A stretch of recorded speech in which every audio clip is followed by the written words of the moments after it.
everybody, welcome back to MediJet.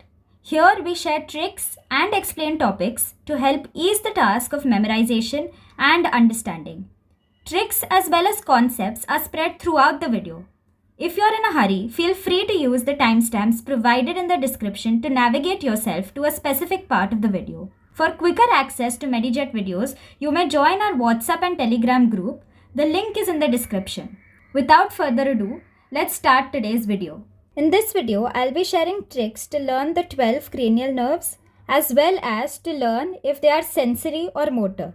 Let's start with the tricks to learn the cranial nerve. Take your index finger and keep it at the tip of your nose. Move it upwards till you reach the apex of your nose. Close your eyes, place your index finger on your left eye and middle finger on the right eye. Now gently move these fingers in circular motion over your eyelids. Now what do these instructions mean? First, you took your index finger and placed it at the tip of your nose. This means cranial nerve 1 is olfactory. Second, you took two fingers and placed it over your eyelids. This indicates second nerve is the optic nerve. Third, you gently rotated them over your eyes, indicating oculomotor, eye movement. Now the oculomotor nerve does not supply all of the extraocular muscles that are associated with eye movement. It leaves behind two muscles which are lateral rectus as well as superior oblique. Hence, both of these muscles are going to be supplied by separate nerves. They have an exclusive nerve that's going to supply them. Since we are arranging these nerves in ordinal form, or we are giving them a rank 1, 2, 3, 4, hence first we'll talk about the superior oblique. So cranial nerve number 4 is going to innervate the superior oblique. Now how do we memorize that? So if you remember our video on the extraocular muscles, superior oblique is a muscle that begins on the sphenoid bone, and as it moves anteriorly, it suddenly enters into a cartilaginous pulley-like structure called the trochlea, which changes its direction, making it move posterolaterally. Trochlea plays a huge role in the activity of the superior oblique. Trochlea is the functional origin of the superior oblique. Hence, the trochlear nerve, which is cranial nerve number 4, is going to innervate the superior oblique muscle. Let's leave cranial nerve number 5. We'll come back to cranial nerve 5. Cranial nerve number 6. The abducens nerve is going to innervate the lateral rectus, which was the second muscle left out by the oculomotor nerve. Now, how I remember that the cranial nerve 6 is abducens, innervates the lateral rectus, is that lateral movement of your limbs, which is when you move your limbs away from the midline of the body, laterally, you are abducting your limbs. And abduction sounds similar to abducens. Hence, lateral rectus is going to be innervated by the abducens. Now let's go back to cranial nerve number 5. Cranial nerve 5 is given this huge responsibility of giving origin to one nerve that will further divide into 3 nerves. Since cranial nerve number 5 is a nerve that will further divide into 3 nerves, it is trigeminal, giving rise to 3 nerves. Tri is 3. 3 bifurcations of the trigeminal nerve are based on the structures present on your face. First is the ophthalmic nerve. Ophthalmic nerve is going to innervate the superior portion of your face, which is around the eye. So first we have the ophthalmic region. Next we have the maxillary region, which is the upper jaw region. And finally we have the lower part of the face, which is the mandibular region, which has the mandibular nerve. So we are done with cranial nerve 1 to 6. Now for cranial nerve 7 to 12, I have a story. So when we reach grade 7, we are 12 years old, which means we are tweens. At this age, we start getting more conscious about our looks. Hence, cranial nerve 7 is facial nerve. Next, when we enter class 8, we turn 13. We are teens. So we consider ourselves to be grown-ups. Therefore, we do not listen to advices that our adults give us.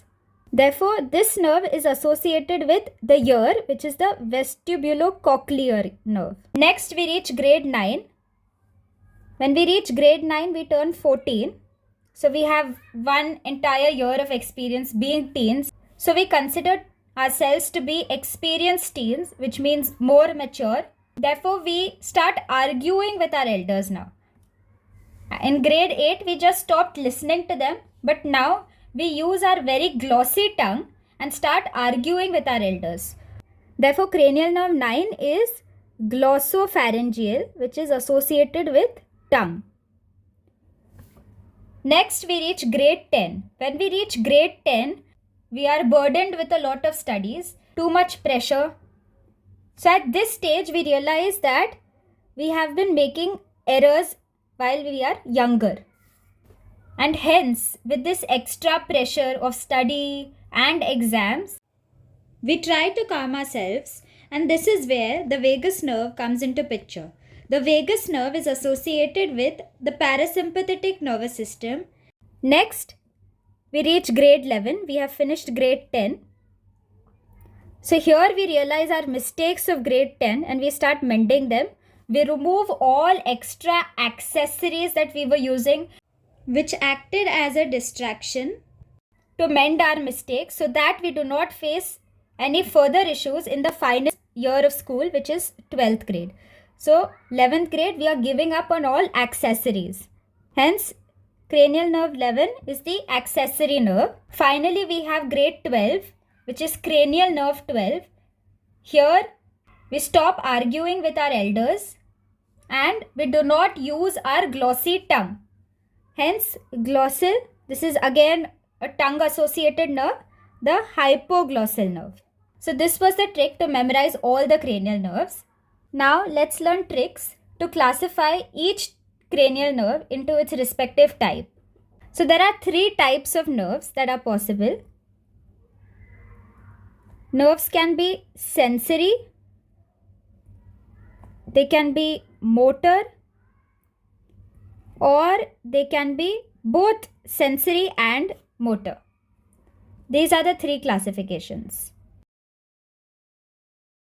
Now if you remember cranial nerve 5. Cranial nerve 5 was given this huge responsibility of further subdividing into 3 nerves.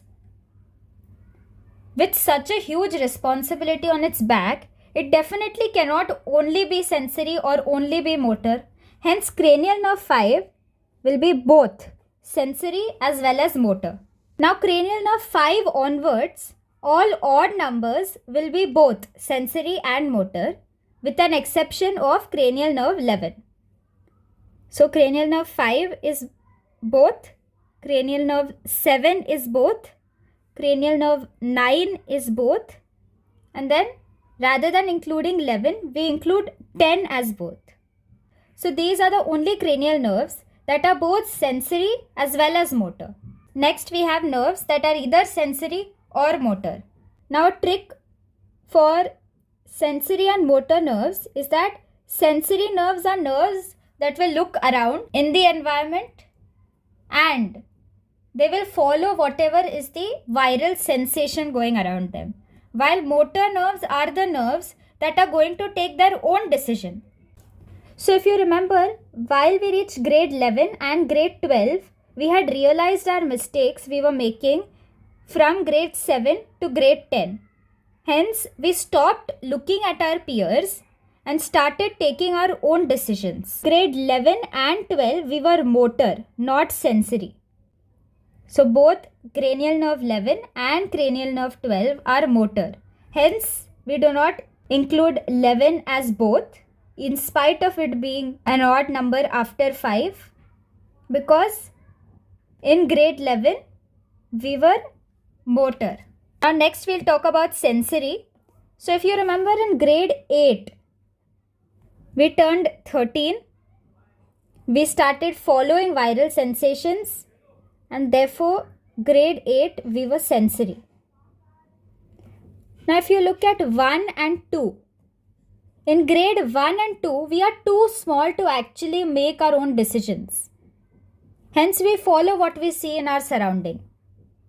Therefore, cranial nerve 1 and 2 are also sensory. The nerves that are left are cranial nerve 3, cranial nerve 4 and cranial nerve 6.